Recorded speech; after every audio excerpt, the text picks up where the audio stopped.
Good morning to all of you friends.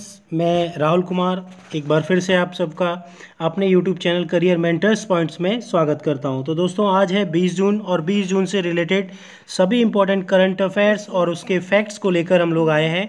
तो दोस्तों start करते हैं हम लोग आज के करंट अफेयर्स। और आज के करंट अफेयर्स का जो सबसे पहला क्वेश्चन है दोस्तों आप सबके सामने वो ये पूछा गया है कि हाल ही में विश्व सिकल सेल जागरूकता दिवस कब मनाया गया है।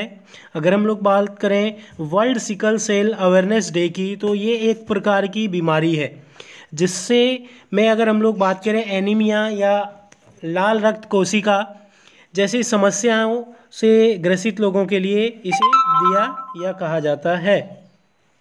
इसी के साथ दोस्तों अगर हम लोग बात करें कि ये कब सेलिब्रेट किया जाता है, इसे कब मनाया जाता है, तो हर साल यूएन यानी यूनाइटेड नेशन के द्वारा इसे 19 जून को मनाया जाता है, सेलिब्रेट किया जाता है। फर्स्ट टाइम ये 2008 में सेलिब्रेट किया था, पहली बार इसे 2008 में सेलिब्रेट किया गया था। इसी के साथ दोस्तों ये था हमारा पहला क्वेश्चन। इसके बाद हम लोग बात करते हैं दूसरे क्वेश्चन की। दूसरे क्वेश्चन से पहले दोस्तों आपने अब तक मेरे इस YouTube चैनल को सब्सक्राइब नहीं किया है तो इसे सब्सक्राइब कर लीजिएगा, और अगर आपको ये वीडियो अच्छी लगती है तो इसे शेयर और लाइक करना मत भूलिएगा। लास्ट 2 डेज से मैं अपनी करंट अफेयर्स की वीडियो अपलोड नहीं कर पाया था ड्यू टू सम रीज़न। सो आज से हम लोग हमारी करंट अफेयर्स की सीरीज़ को दोबारा से स्टार्ट कर रहे हैं, और अगर किसी प्रकार का कोई डाउट हो, कोई प्रॉब्लम हो, तो आप मुझे मेरे ग्रुप में या मुझे मेरे नंबर पे व्हाट्सअप कर सकते हैं। तो दोस्तों स्टार्ट करते हैं, हम लोग दूसरे क्वेश्चन की बात करते हैं। तो दूसरे क्वेश्चन में आपसे ये पूछा गया है कि नेपाल की राष्ट्रपति के सिग्नेचर के साथ भारत के 3 इलाके को शामिल दिखाया गया। अगर हम लोग बात करें, अभी आपने सबने सुना होगा कि हाल ही में नेपाल ने भारत में स्थित 3 इलाकों को अपने मैप में यहाँ पर शामिल कर लिया है, और सबसे बड़ी सिरदर्द की बात यह है कि उन्होंने उसे अपने संविधान में पारित भी कर लिया है, और वो पास भी हो चुका है, और उनका एक नया मैप निकलकर सामने आया है। तो आपको ये बताना है कि उसमें जो संविधान बनाया गया है, उसमें जो सिग्नेचर किए गए उनके राष्ट्रपति के, तो आपको नाम बताना है कि नेपाल के राष्ट्रपति कौन है। तो दोस्तों नेपाल का राष्ट्रपति कौन है, तो इसका राइट आंसर क्या हो जाएगा? इसका राइट आंसर होगा विद्या देवी भंडारी। विद्या देवी भंडारी की बात की जाए तो विद्या देवी भंडारी जो है वो नेपाल की राष्ट्रपति हैं, और इन्हीं के सिग्नेचर के द्वारा ये जो मैप है ये पास किया गया है। और अगर हम लोग बात करें तो कि ये 3 एरिए कौन कौन से हैं, तो ध्यान रखिएगा। पहला जिसे हम लोग बोलते हैं काला पानी, आप लोगों ने नाम सुना होगा काला पानी का, तो ये ध्यान रखिएगा, ये जो काला पानी है इसे हाल ही में नेपाल ने अपने मैप में शामिल कर लिया है। इसी के साथ आपने नाम सुना होगा लिम्प या धुरा और लिपुलेख। तो ये 3 स्थान हैं, इन तीनों स्थानों को, इन तीनों इलाकों को यहाँ पे नेपाल ने अपने मैप में शामिल कर लिया है।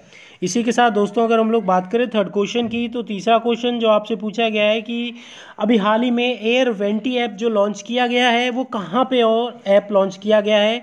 Air vanity app. सबसे पहले तो आपको ये मालूम होना चाहिए कि ये एयर वेंटी ऐप होता क्या है, एयर वेंटी ऐप कहते किसे हैं। तो ध्यान रखिएगा, एयर वेंटी ऐप की बात की जाए तो ये एयर वेंटी ऐप जो है एक प्रकार की ऐसी सर्विस है, एक प्रकार की ऐसी सर्विस है जो कि इस कोरोना महामारी के समय में जैसे लोगों को प्रॉब्लम्स आ रही है, बेड की प्रॉब्लम्स, आईसीयू वेंटिलेटर्स की प्रॉब्लम, तो यहाँ पे इस ऐप के थ्रू जो आईसीयू वेंटिलेटर है इसकी ऑनलाइन जानकारी आपको पता चल पाएगी, लाइव जानकारी आपको, लाइव अपडेट पता चल पाएंगे कि कितने वेंटिलेटर्स जो हैं, कितने आईसीयू वेंटिलेटर्स जो है वो खाली हैं, किस हॉस्पिटल में खाली हैं, ये सारी डिटेल्स, ये सारी जानकारी आपको इस ऐप के थ्रू मिलेगी।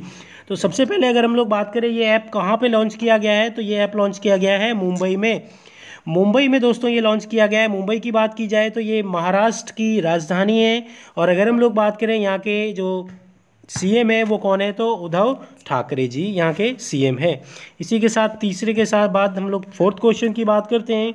फोर्थ क्वेश्चन में अगर हम लोग बात करें, अभी हाल ही में आपने सुना होगा भारत और चीन की सीमाओं में बहुत बड़ी समस्याएं, बहुत बड़ा विवाद आ चुका है, जिसके कारण अभी यहाँ पे इंटरनली चाइना और इंडिया के बीच जो है अभी वहाँ के दोनों के सैनिकों के बीच झड़प हुई थी, जिसमें इंडिया के 20 और चाइना के 43 सैनिकों के मारे जाने की संभावना जताई जा रही थी। इसी बीच अगर हम लोग बात करें इन दोनों देशों के बीच बढ़ती तनातनी के बीच, जो भारत है, हाल ही में भारत ने अपनी इंडियन एयरफोर्स के लिए रूस से कितने नए लड़ाकू विमान MiG-29 और सुकोई 30 MKI खरीदने का प्रस्ताव केंद्र को भेजा है। तो यहाँ अगर हम लोग बात करें, इसका राइट आंसर दोस्तों हो जाएगा 33 यानी कि 33। तो 33 में से उन्होंने इसे दो पार्ट्स में डिवाइड किया है। पहला 21 जो है वो उन्होंने क्या बोला है कि यहाँ पे 21 नए MiG-29 चाहिए इनको, MiG-29। और अगर हम लोग बात करें जो सुकोई की, तो सुकोई के बारे में इन्होंने बताया कि 12 इनको सुकोई Su-30 MKI ये चाहिए। इनके खरीदने का प्रस्ताव यहाँ पे केंद्र में भेजा गया है। इसी के साथ नेक्स्ट क्वेश्चन की बात करें तो नेक्स्ट हमारा जो पांचवा क्वेश्चन है, इस पांचवें क्वेश्चन में आपसे पूछा गया है कि हाल ही में अमेरिका ने अपनी जो 5G टेक्नोलॉजी है इसके मानक तय करने के लिए किस चीनी कंपनी को यूएस ने अपने साथ काम करने की अनुमति दे दी है। तो ध्यान रखिएगा दोस्तों, एक तरफ तो अमेरिका ये बताता है कि भाई वो चीन से प्रतिरोध कर रहा है, जो चीन को की कंपनियों को शामिल नहीं कर रहा है अपने देश में। लेकिन अब अगर हम लोग बात करें तो अभी हाल ही में 5G टेक्नोलॉजी जो है, जो यूएस से अमेरिका लॉन्च करने जा रहा है, उसमें इसने जो सहयोग लिया है वो चाइना की कंपनी का सहयोग लिया है। आपको बताना है कि चाइना की कौन सी कंपनी का इसने सहयोग लिया है। ऑप्शन आपके सामने है, हुआई या चाइना टेलीकॉम, चाइना यूनिकॉम या चाइना टाइटोंग। तो यहाँ पे अगर हम लोग बात करें, चाइना की जो हुआई कंपनी है, इस हुआई कंपनी के साथ मिलकर 5G टेक्नोलॉजी यूएसए लॉन्च करने वाला है और यूएसए ने 5G टेक्नोलॉजी के लिए इस कंपनी को वहाँ पे अनुमति दे दी है। इसी के साथ नेक्स्ट क्वेश्चन की बात की जाए, छठा क्वेश्चन, जिसमें यह पूछा गया है कोविड-19 की वजह से सुप्रीम कोर्ट ने विश्व प्रसिद्ध श्री जगन्नाथ जी की रथ यात्रा पर रोक लगा दी है। यह यात्रा उड़ीसा के किस जिले से निकाली जाती है। अगर हम लोग बात करें तो ये जो जगन्नाथ यात्रा है, आपको ये बताना है, ये तो आपको मालूम होगा कि ये कहाँ इसे सेलिब्रेट किया जाता है, तो उड़ीसा में। और अगर हम लोग बात करें उड़ीसा की कौन से डिस्ट्रिक्ट, कौन से ज़िले से इस रथ यात्रा को निकाली जाती है, तो इसका राइट आंसर होगा भुवनेश्वर। भुवनेश्वर की बात की जाए तो दोस्तों भुवनेश्वर उड़ीसा की राजधानी है और यहीं से इस जगन्नाथ मंदिर की रथ यात्रा भी निकाली जाती है।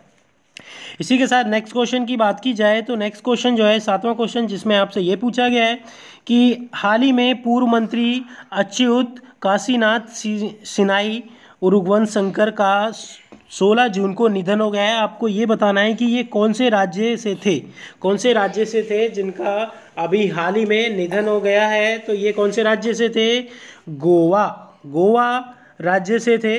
और अगर हम लोग बात करें गोवा की राजधानी क्या है, तो पणजी, गोवा की राजधानी पणजी। और अगर हम लोग बात करें यहाँ के सीएम कौन है, तो यहाँ के सीएम है प्रमोद सावंत।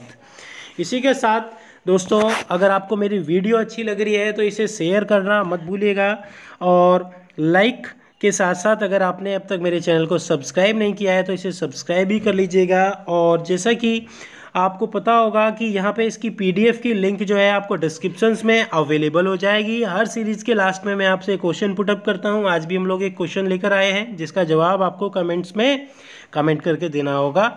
और दोस्तों इसकी सारी ऑडियो जितनी भी करंट अफेयर्स है आपको खबरी ऐप पर अवेलेबल हो जाएगी, तो आप मुझे खबरी ऐप पर भी फॉलो कर सकते हैं। लिंक आपको डिस्क्रिप्शंस में अवेलेबल हो जाएगा।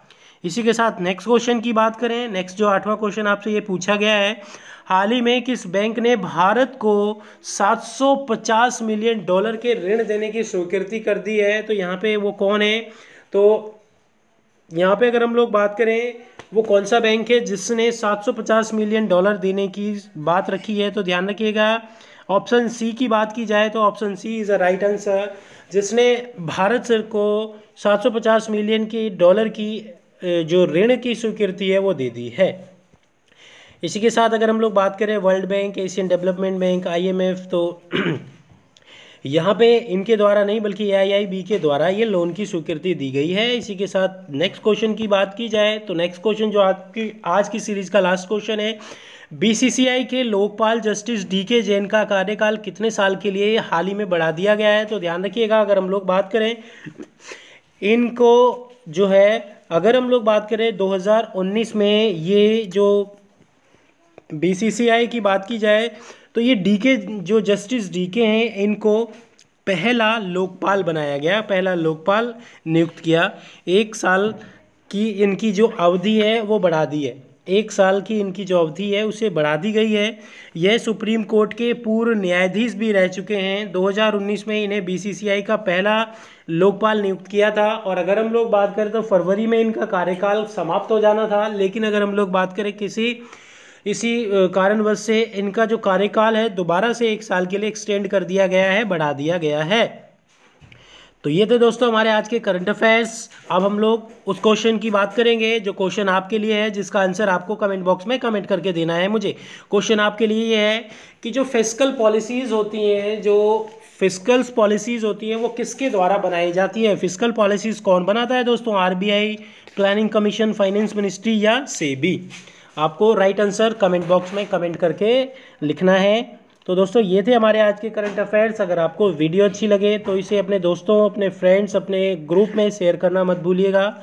और अब तक आपने अगर मैं हमारे चैनल को सब्सक्राइब नहीं किया है तो इसे सब्सक्राइब ज़रूर कर लीजिएगा। Okay friends, bye bye. कल फिर हम लोग हाजिर होंगे एक नई करंट अफेयर्स की सीरीज़ के साथ, नए क्वेश्चन के साथ। Thank you friends, bye bye.